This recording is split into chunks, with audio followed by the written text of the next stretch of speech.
بسم اللہ والصلاۃ والسلام علی رسول اللہ۔ ایک سوال پوچھا گیا ہے کہ ایام تشریق کب سے کب تک ہے اور جو تکبیرات پڑھتے ہیں وہ کب پڑھیں گے؟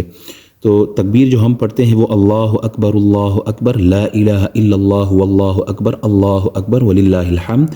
یہ تکبیر ہم 9 ذوالحجہ کی فجر سے لے کر 13 ذوالحجہ کی عصر تک ہم پڑھیں گے، یعنی UK کے حساب سے دیکھیں تو کل 28 جون 9 ذوالحجہ کی فجر سے لے کر 2 جولائی سنڈے کی عصر تک ہم یہ تکبیرات پڑھیں گے۔ اگرچہ یہ جماعت مستحبہ یعنی فرض نماز کے بعد مردوں پر ایک بار اس کا پڑھنا واجب اور 3 بار پڑھنا افضل ہے، لیکن اسے جماعت کے ساتھ ہو یا کوئی اکیلے نماز پڑھے، مرد ہو، عورتیں ہو، مقیم ہو، مسافر ہو، جو بھی ہو، ان تکبیرات کو پڑھنا چاہیے، ثواب کا کام ہے۔ دوسرا سوال یہ کیا گیا ہے کہ کیا والد اپنے حصے کی قربانی چھوڑ کر اپنے بچوں کے نام قربانی کر سکتا ہے؟ تو سب سے پہلے یہ یاد رکھیے گا کہ صاحب نصاب پر پہلے اپنے اوپر جو عائد واجب قربانی ہے اس کو ادا کرنا ضروری ہے، اس کے بعد وہ نفلی عبادت کی نیت سے، ایصال ثواب کی نیت سے وہ اگر قربانی کرنا چاہتا ہے کسی کی تو وہ کر سکتا ہے، لیکن پہلے اپنی قربانی ضروری ہے، اپنی قربانی ضروری ہے، اس کا کرنا لازم ہے۔ ایک اور سوال، کیا قربانی کرنے والے شخص نے 7 ذوالحجہ کو ناخن یا بال کاٹ لیے بھول کر قربانی کی ادائیگی میں کوئی فرق تو نہیں ہوگا؟ نہیں، اس سے کوئی فرق نہیں پڑے گا، کیونکہ ذوالحجہ کے چاند دکھنے سے لے کر قربانی تک آپ بال اور ناخن نہ کاٹیں، یہ مستحب عمل ہے، کوئی فرض نہیں، کوئی واجب نہیں۔ اگر کسی شخص کے اس نے اپنے جو زیر ناف بال ہیں اگر وہ نہ کاٹے ہوں اور 40 دن گزر رہے ہوں تو پھر اب اس کا کاٹنا ضروری ہے، اگر نہیں کاٹے گا تو پھر کیا ہوگا؟ گناہ گار ہوگا۔ 40 دن پورے ہو رہے ہوں اور یہ ایام چل رہے ہوں تو اس کا بال کاٹنا ضروری ہے، اور اگر ایسا کوئی معاملہ نہ ہو تو پھر وہ ان 10 دنوں اپنے بال اور ناخن نہ کاٹے، ان پر اللہ تعالیٰ ثواب عطا فرمائے گا، اجر عطا فرمائے گا۔ یہ اس کی حکمتیں بہت ساری ہے، حاجیوں کے ساتھ مشابہت بھی ہے اور دیگر حکمتیں بیان کی گئی ہیں۔ ایک اور سوال، کیا گائے کی قربانی میں ایک حصہ عقیقے کا شامل ہو سکتا ہے؟ بالکل ہو سکتا ہے، گائے کی قربانی میں ایک حصہ عقیقہ، آپ اگر بچی کا عقیقہ کرنا ہے تو آپ ایک حصہ شامل کر سکتے ہیں۔ عقیقے کا گوشت والدین کھا سکتے ہیں؟ بالکل کھا سکتے ہیں، کوئی اس میں ممانعت نہیں ہے۔ کیا فوت شدہ والدین کے ایصال ثواب کے لیے قربانی کی جا سکتی ہے؟ تو بالکل کی جا سکتی ہے، لیکن اس سے پہلے جیسے میں نے اوپر بیان کیا کہ صاحب نصاب پر پہلے اپنے اوپر جو عائد جو قربانی ہے، جو واجب ہے، اس کو ادا کرنا ضروری ہے۔ دوسروں کے ایصال ثواب کے لیے قربانی کرنا نفلی عبادت ہے، کر سکتے ہیں، اور اللہ تعالیٰ توفیق دے تو سب سے پہلے نفلی عبادت پہلے اپنی جو واجب قربانی ہے وہ ادا کریں، اس کے بعد نفلی عبادت میں رسول اللہ صلی اللہ علیہ وسلم کی ذات اقدس کے لیے ایصال ثواب کی نیت سے قربانی کرنا چاہیے، پھر اسی طرح والدین کے لیے کرنا چاہیے، بالکل کر سکتے ہیں، جائز ہے۔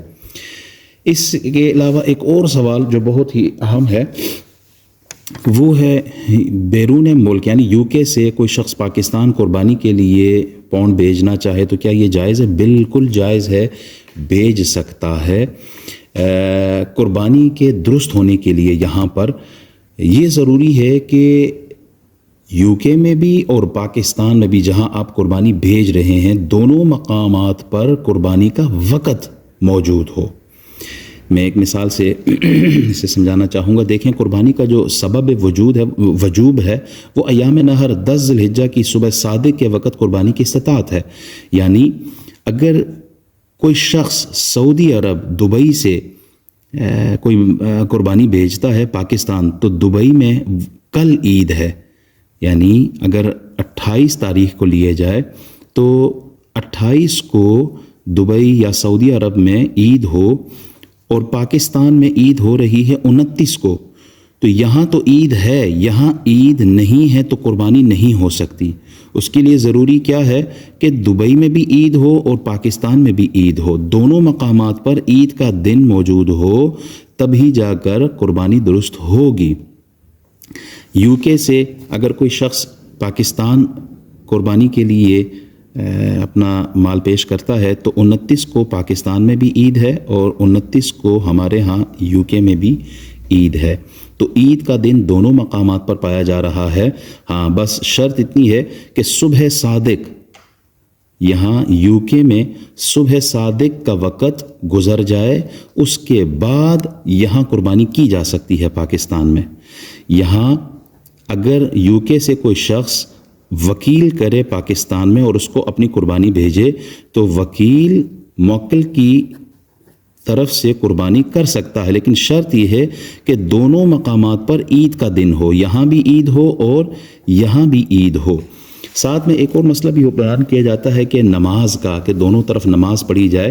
تو وکیل کا جس مقام پر قربانی کی جا رہی ہے وہاں عید کا وقت ہو، یہاں بھی عید کا وقت ہو، اگرچہ یہاں موکل نے ابھی عید کی نماز نہیں بھی پڑھی تو بھی قربانی ادا ہو جائے گی. شرط یہ ہے کہ عید کا دن ہو، صبح صادق گزر چکا ہو، صبح صادق یو کے میں ہو چکا ہو، اور اس کے بعد یہاں پاکستان میں وہ شخص جہاں اگر شہر میں کر رہا ہے تو شہر میں کہیں پر بھی نماز ہو جائے، پاکستان میں کہیں پر بھی کسی بھی مسجد میں اس شہر میں نماز عید ادا ہو جائے تو وکیل اس مقام پر اس موکل کی طرف سے قربانی کر سکتا ہے، اگرچہ یہاں موکل کی نماز ابھی نہیں ہوئی، صبح صادق کے بعد اس نے قربانی کی ہے. یہاں صبح صادق ہو چکی ہے، اس کے بعد اس بندے نے پاکستان میں اس کی طرف سے قربانی کر لی، قربانی ادا ہو جائے گی، کوئی اس میں شک نہیں ہے.